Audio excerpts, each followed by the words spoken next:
To Kill a Mockingbird. Chapter 6.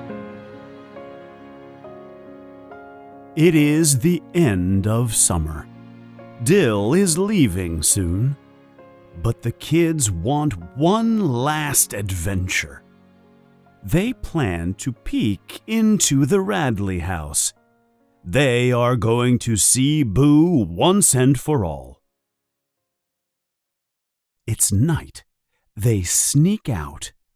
They go to the Radley yard.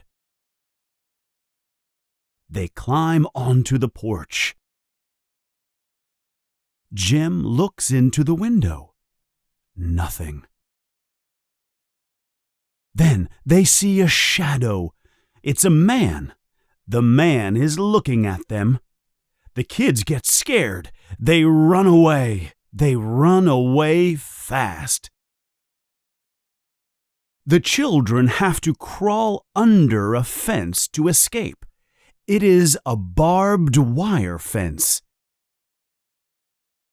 When Jim is crawling under the fence, his pants get stuck on the fence. He cannot escape. Jim has to take off his pants and leave them. He runs away in his underwear. He is too scared. He is too scared to go back for his pants.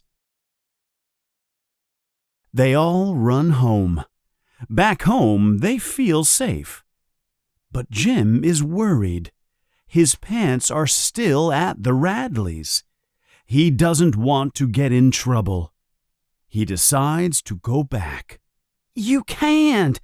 You'll get in trouble," Scout says. "I have to. Someone will find my pants. Then Dad will really be mad," Jim says. He goes into the dark night. Scout waits for him. She's afraid.